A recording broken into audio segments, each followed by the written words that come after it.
Hello everybody, this is Zaxter99. Today I'm going to go ahead and talk about a fear that seems to be growing here across America anyway, and that is the Ebola outbreak. How serious is this? Should you be concerned?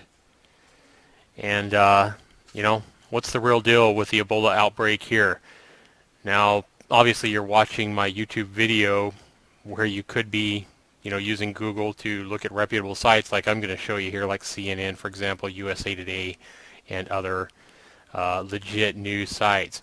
But as of today, we're looking at October 9th, today's Thursday, I'm looking at an article from last night, and I want to show you first of all, this right now is by far, the largest Ebola outbreak since Ebola was first seen in 1974, I want to say, 1976, when two simultaneous outbreaks in Sudan and the Republic of Congo were discovered over by the Ebola River, is where the Ebola disease gets its name, the disease.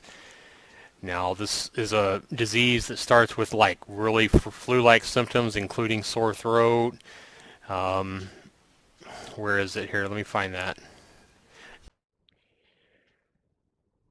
First symptoms are fever, fatigue, muscle pain, headache, and a sore throat. After that, it's followed by vomiting, diarrhea. You could see a rash, symptoms of impaired kidney and liver function, and in some cases, both internal and external bleeding, such as oozing of the gums, blood in the stools, and that kind of thing. So if you have any of these kind of symptoms, I don't want you guys to freak out because there's a lot of colds and flus that are going to start out with the same symptoms. But you want to be cautious of what's going on, especially the next couple of months, because this is the largest outbreak of Ebola ever. Now, it's not in America. If you're in one of these countries where, it's common now, over towards Africa and that kind of thing, then obviously you're going to want to take more precautions. But it looks like we're handling this pretty good here in America and Canada. It looks like I'm sure they're handling it in a lot of the European countries as well. And let me go ahead and go over some facts here about Ebola, what this disease is compared to others. Now, as you can see, it was first discovered in 1976, and it has a high mortality rate, anywhere from like 20 to 90% mortality rate, where you're talking about death. Now here, and I'm just looking at www.who.int. I just Googled Ebola and this website link came up. But you can see over the years, the first one, 318 cases, 280 deaths, 88% mortality rate. And here is some of the numbers you can see over the years of Ebola. It looks like over the years, 1976, 1977, 79, we didn't even see it again at all for 15 years until 94. And then since about the year 2000, we've been hearing a lot more about Ebola, especially starting in about 2007, 2008. And again, some of these mortality rates of the cases are pretty darn high, anywhere from, like I said, typically it looks like 30 to 90%. Some of these cases with just one case and a death, and obviously it's 100% mortality rate. But pretty scary disease, if you was to get it. Now, because anybody in the world can watch my video, I don't just want to limit this video to people in the United States or Canada or whatever, because this could affect you if you're, in one of these countries that's got a high rate of this. But the incubation period is where you first get in those symptoms of fever, fatigue, muscle pain, headache, and sore throat. That can last anywhere from 2 to 21 days. Humans aren't infectious until they develop these symptoms. And you want to get in to the hospital as quickly as you can and have it checked out if you think for any reason you might have Ebola. It's better to be safe than sorry. Now, the diagnosis, there are several really big ways to confirm that Ebola virus infection has been made, and they're going to have to do some pretty extensive testing, such as these ways of testing to find out. And samples of patients, they have to be taken in extreme biohazard risk. Laboratory testing on samples has to be conducted under maximum biological containment conditions. Vaccines, They're just testing vaccines, the first vaccines for this outbreak right now. Today is the first day they're actually testing it. Typically, a vaccine of this magnitude takes about 11 months to get out, with everything, all the all the things that has to get passed and everything like that. But they actually got these first vaccines out in 2 months. But it's going to be a real slow process to actually get more vaccines out to those people in need, and that's the sad thing.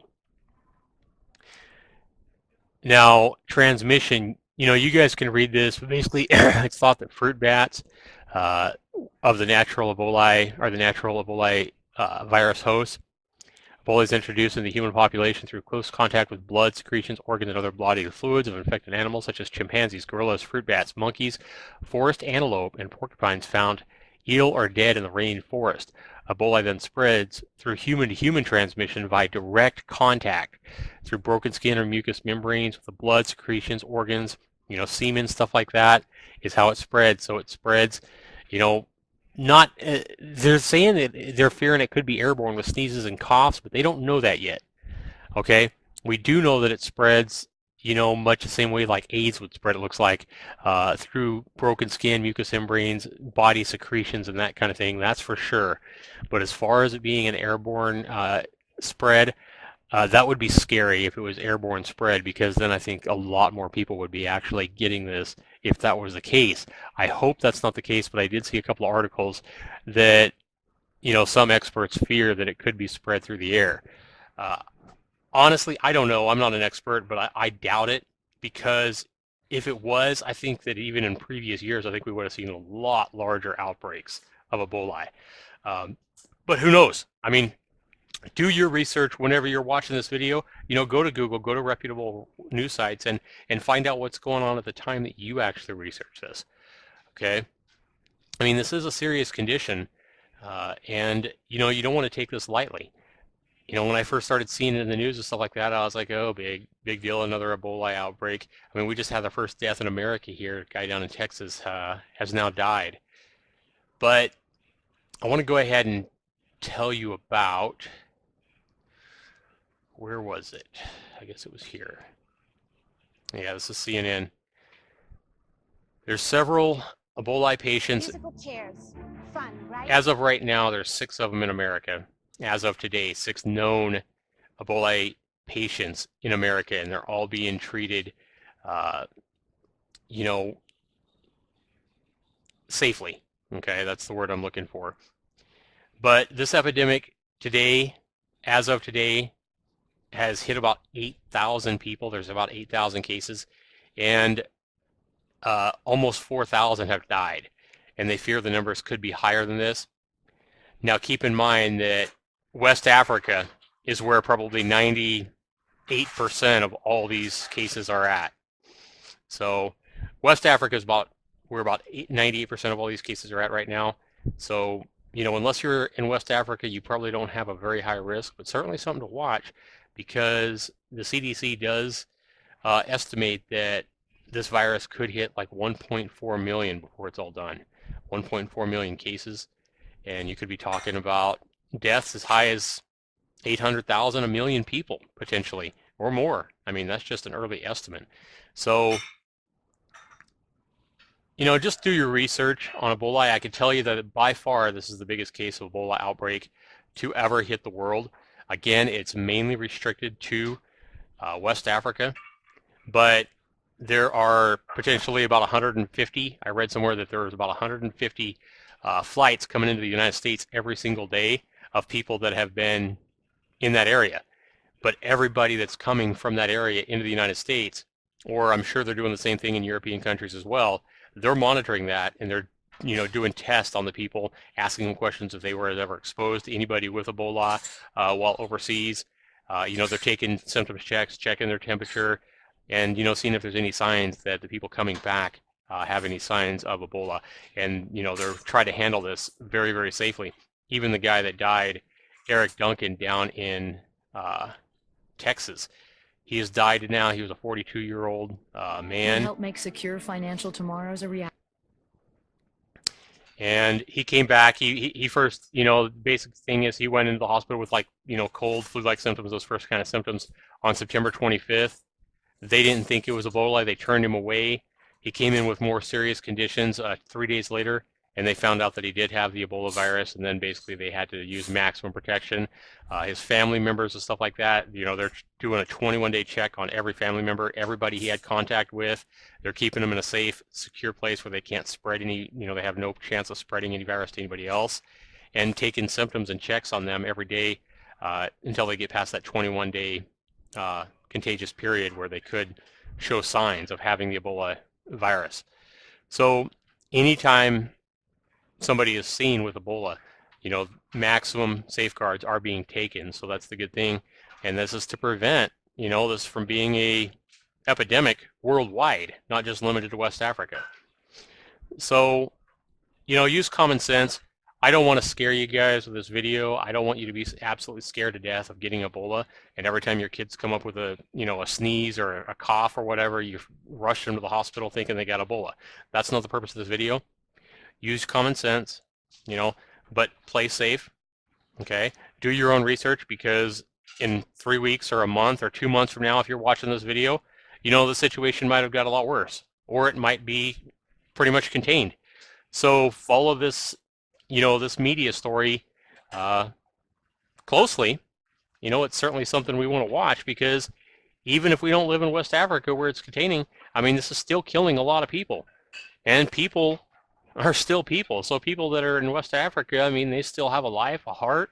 They're still a person just like you and I. But, here in America and stuff like that, if you're watching this video, I don't want you to have extreme fear of this, but I do want you to know what's going on. I do want to let you know that by far this is the largest case of Ebola ever to hit. There's been a lot of cases over the years, but this by far is the biggest one, and it may take them a long time to actually get the vaccines made and out to everybody that needs them. We're talking a year, 2 years before they get all these vaccines out to everybody. And by that case, it could be a lot bigger, and there could be, 1.5 million, 2 million people with it. Again, probably 97, 98% of those are still going to be in West Africa. But you never know. This could potentially be something that grows like a wildfire if it's not contained well. So do your own research whenever you're watching this video. Look at reputable websites and see what's going on. Watch your news, because I think this is something that we should all take kind of a close look at and keep a close eye on. For our own safety and interest, and for the just the loss of lives that we're losing to this, even if they don't, they're not related to us or whatever. They're over there in West Africa. It's still sad. It's still really sad, because a lot of people are going to be losing a lot of loved ones from this deadly outbreak. But right here, even though it's the biggest outbreak ever of Ebola, if you're in America, at least right now as of October 9th, not a huge threat. Something I think you want to keep your eye on, but certainly not anything that you need to get panicked about at this point. And that's my opinion after reading several of these websites about what's going on as of today. Do your own research and keep an eye on it, okay? So that's my story on Ebola and what's going on right now, October the 9th, 2014. This has been Zaxter99. Be sure you leave the comments down below if you have any concerns, if you have any questions, if you want to make a statement about this, if you want to cover a stat or some piece of news that maybe I didn't cover. Be sure you put that down in a comment below. If you're not subscribed to me, be sure you go ahead and do that by clicking the upper right-hand button. And I want to go ahead and ask you as well to go ahead and give me a thumbs up or thumbs down on this video. It does help me know if you're liking the video content that I'm putting out to you. And I wish and pray that this Ebola outbreak gets contained as quickly as possible. We continue to handle it safely. Thanks so much for watching, everybody. This has been Zaxter99.